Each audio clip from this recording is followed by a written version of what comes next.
Crossroads. Each Crossroads story is based on the actual experiences of American clergymen, pastor, priest, or rabbi, the men who give inspiration and guidance to people at the crossroads of life. These dramatic stories are presented with the cooperation of our Board of Advisors, Captain Maurice M. Witherspoon,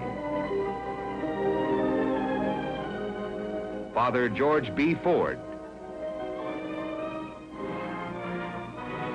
and Dr. William F. Rosenblum.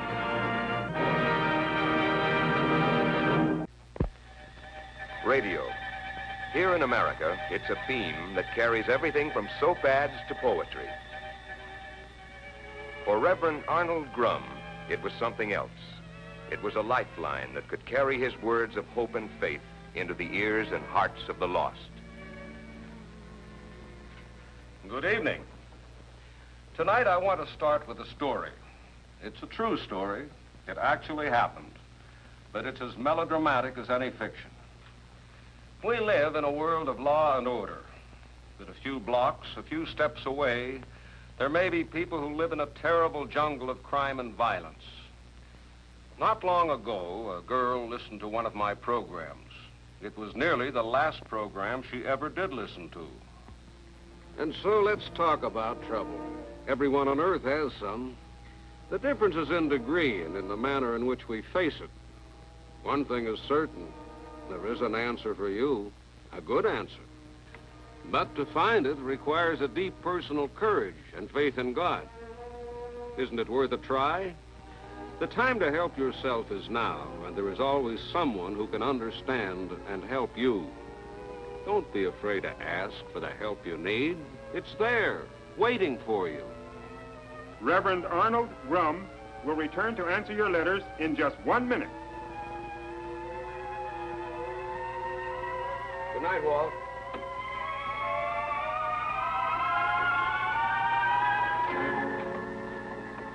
Are you Reverend Grum? Yes? Oh, I'm Jane Sherman, and I need some of that help in a hurry. Well, I was just about to walk over to my church. Perhaps you'd like to come along. It isn't far. Walking out of this building may be too far for me. I'm the closest thing to dead you've ever heard talk. Oh, maybe I'd better hear your whole story, Miss Sherman. We can use this studio. Thank you.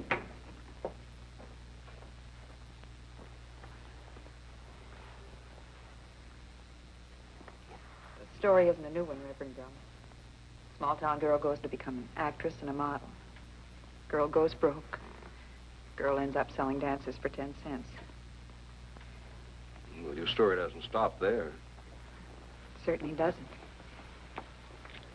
I've been working at Danceland about 6 months, trying to save money for a ticket home. But by now, the shine was wearing off of living.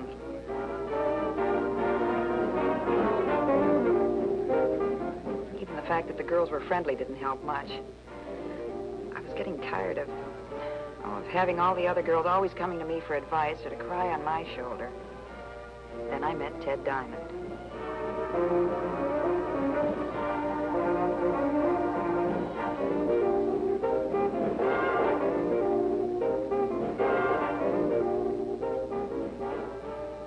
He was smooth and he talked money, but my feet hurt, so I listened to him. The next part was a dream, full of new clothes, furs, and a new address on Park Place. Ted was mine, and there wasn't a single string to it. Not until the night he took me to his private gambling club. Care for a drink? No, I don't believe so, thank you. Want to try your luck? Oh, this is Mr. Stone, Mr. Bannister, Jane Sherman. How do you do? How do you do? Place a little light. It'll pick up. Allison's on the mark for 18 G's. Settle for half and cut him off. He's going to make trouble.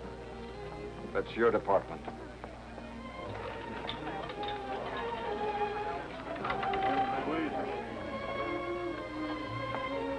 They all look like such society people. What's more, they're all rich. They won't be very long if they keep this gambling up. Bother you? A little. Shoes are killing me. Well, let's go someplace where you can kick them off. All right.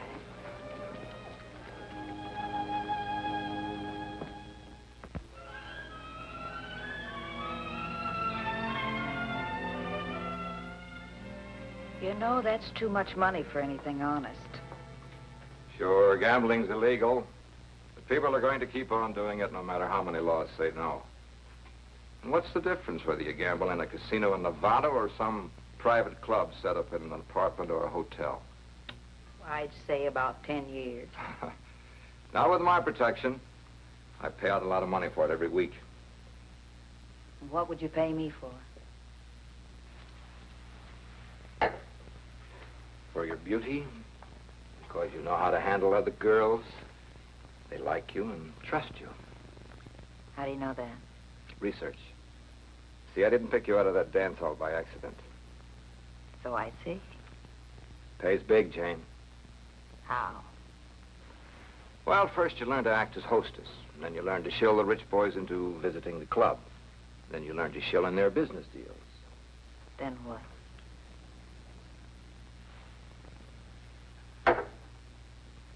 Then we talk about your real job. Our real job. Would you like that, Jane? You know I would. What was worse, I fell for Ted. Found the work was easy. Not realizing what I was doing, I traded a smile and a promise to men for losing small fortunes over Ted's tables. I see. I hope so, Reverend Grum.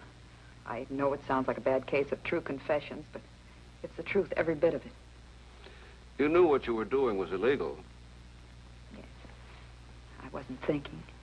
Like I said, it was easy, and the pay was wonderful. For a while, so was Ted. I was happy. Even after I found out the tables were crooked. Later, I found out that Ted was connected with the syndicate. And my little pink cloud was getting full of question marks. 21 grand. It's a pretty good night. Not for Allison. Allison? Yes, he's the man that lost a fortune here, remember? He did pay his markers, though, didn't he, Ted? Oh, sure. He paid up. No trouble at all. That's good. It would be pretty hard to get money from a man with a bullet in his head.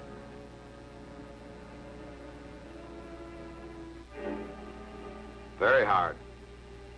What's the point, Miss Sherman? Oh, it just mentions that he got involved in some trouble with the syndicate. That's you, isn't it, Ted? It's newspaper gossip. They try to tab the syndicate for everything. It also mentions you, Mr. Bannister. Why do they call you the enforcer?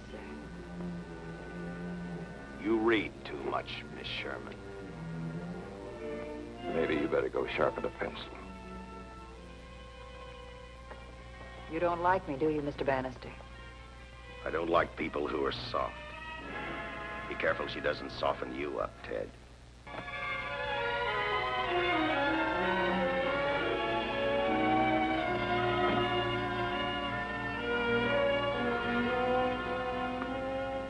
"61 cities we operate in. All mine. It's a big setup. Nothing to what it'll be when we tie it up with girls. Girls? You're going to organize a whole network of girls. Girls to work as hostesses and shills. Why, there's a dozen angles to cover. Well, Ted, I don't think I could... But you'd be perfect. You know where to find them. You know how to talk to them. And you're smart enough to know how to use them. Like you're using me. But don't be stupid. I'm making you the boss. You get a cut off of every girl. I'm handing you a fortune. Well, you can hand it to someone else. I don't like the smell of this.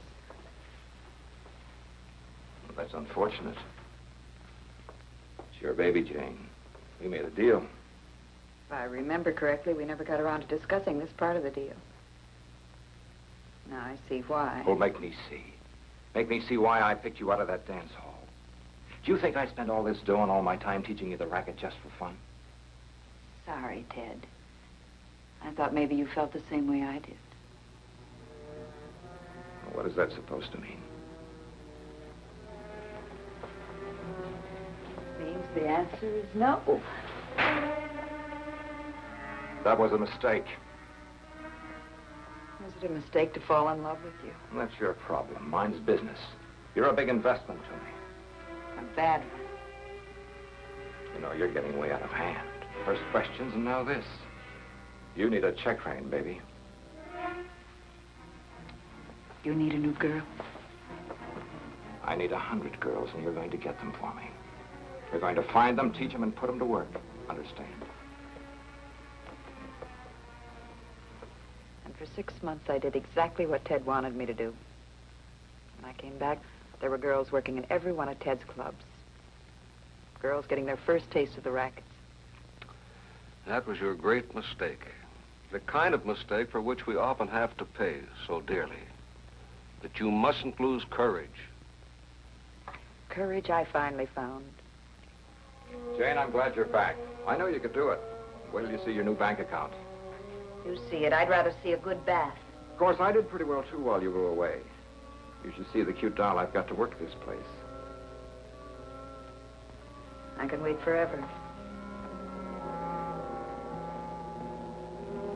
Here she is now. You better have a look at her.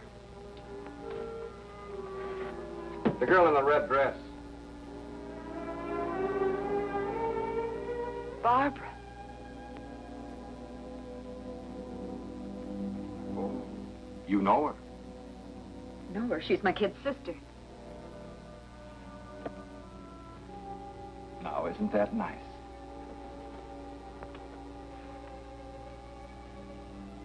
You knew this, Ted.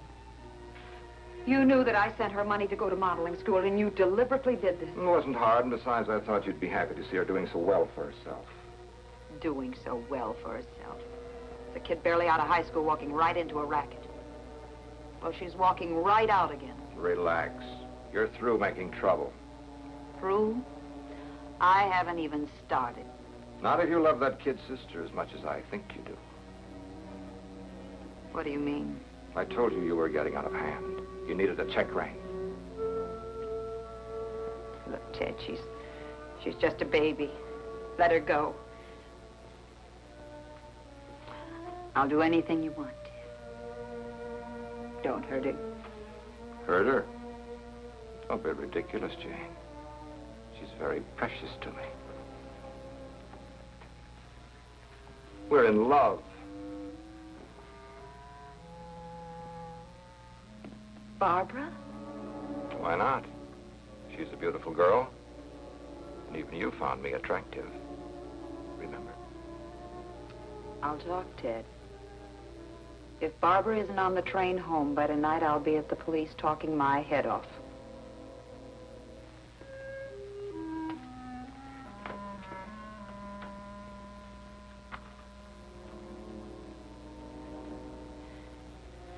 No, I didn't mean that. Of course you did, sweetheart. Ted, I'm a little upset. I know. I'm upset, too.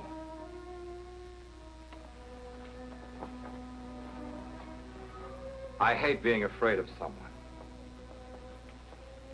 Now, you wait right here. I've got to see Bannister. Bannister? So I started running. Bannister was always behind me. In a bar or in a cafe.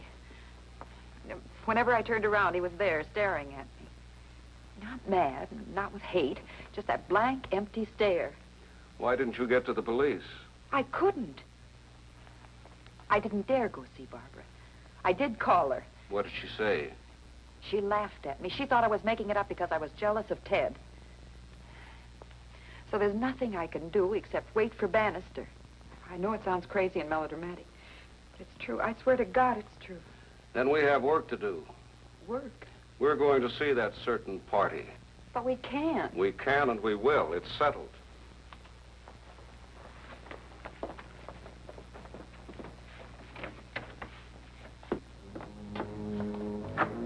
Bannister, he's there. No, don't. Where was he? Right there. I saw him. He was standing right there staring at me. I saw him, I swear it. I believe you. Grum. Reverend Grum. Oh, yeah, he has some two-bit radio program. Funny. I never figured on Jane going to a preacher for help. You better drop in on her. I'm sure you have a lot to talk about.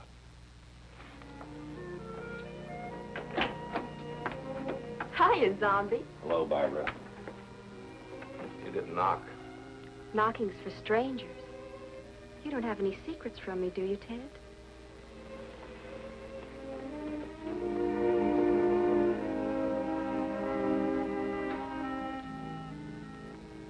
No, of course not. But I do have a story to tell you.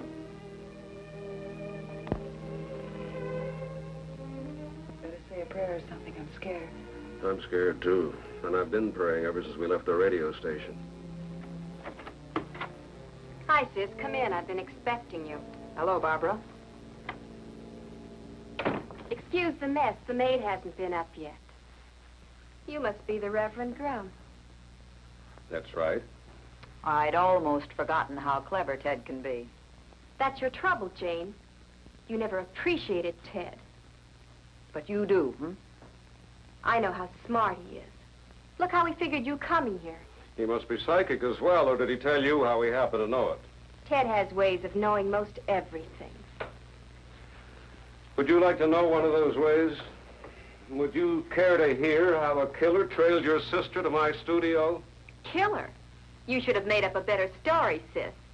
There was a killer that followed me. It was Bannister. Bannister? Oh, that's the funniest thing I ever heard. Bannister, that meek little bookkeeper, a killer. Why do you think they call him the enforcer? Don't you ever read the papers? I don't care about newspaper gossip. Do you care about your sister's life, Barbara? You keep out of this, Mr. Preacher. You've been taken in by a lot of lies. They're not lies. They were. You think I don't know the truth? You've been taken, mister. Taken good. She was Ted's girl. And now she's trying to get him back. Back? You thought because you were my sister that you could tell me a lot of stuff about Ted. And then I'd run home and hide under the bed. Well, it isn't true. Sit down, It doesn't Barbara. work. What? I said sit down. Now, you're going to listen to me. I won't. Why, are you afraid? Afraid? Of you? No, the truth. Your sister's risking her life trying to save you. She wants Ted, but she can't have him. He's mine. I love him. Do you still have any feeling of love for your sister? Sure. Sure. If she'd forget I'm her kid sister who needs guiding, which I don't. Has she ever lied to you before? Well, she's jealous of... Have I ever lied to you? No. Do you think I would lie to you? I don't know you so well, do I? Well, I guess not. Not if you're a real preacher, but you're just a... You think I'm a sucker. in spades. All right, how's your courage, Barbara?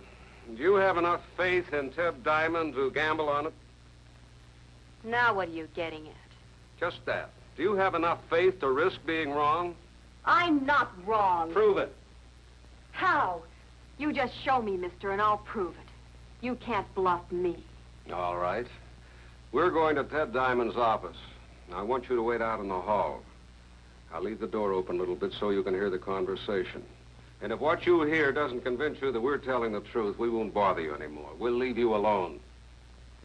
Fair enough. You stay here, Jane. You'd only complicate matters. Let's get it over.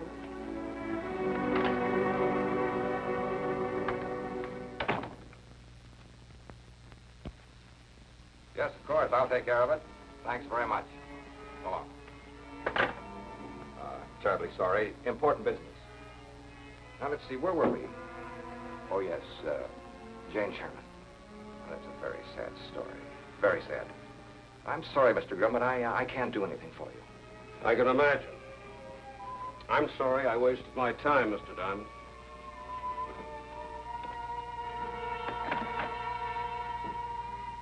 No. I won't let it slide by this easy. Why don't you get out? I'm busy. Not too busy, mister.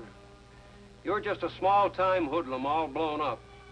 But when Jane Sherman testifies, you'll be right back to rat size. Now stop acting and get out. I must be pretty good. You're scared. Scared? Of Jane Sherman's testimony? We've taken care of her long ago. She's safe and sound, waiting at her sister. At her sister's apartment? Thank you.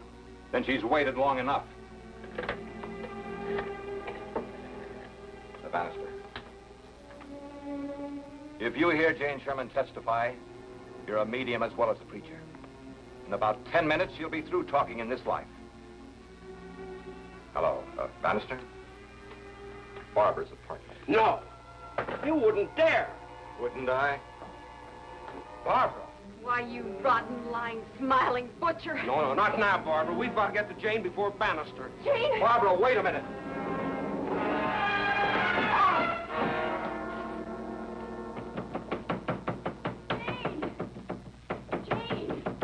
Jane, open the door. Jane, are you all right? It's all right, Barbara. What happened? I heard him come in the back door, so I hid behind the curtain. You hit him with a bottle? Will he live? I'm afraid so. Well, we won't if we don't get out of here. Ted's on his way.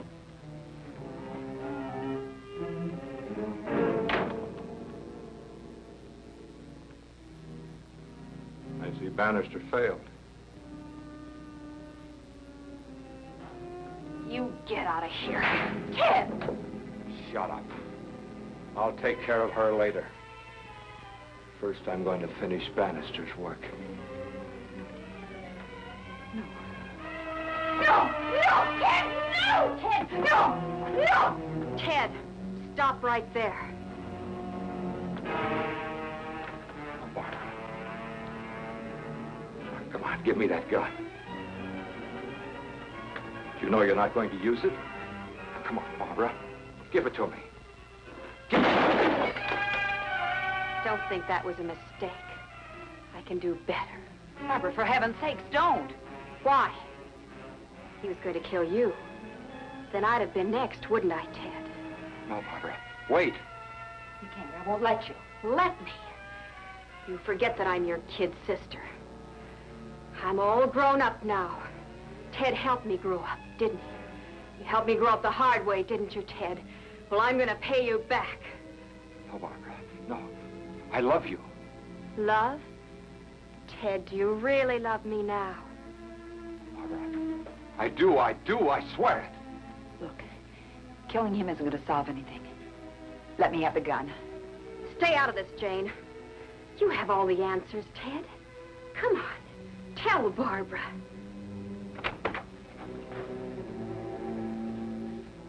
For the love of heaven, Barbara, don't.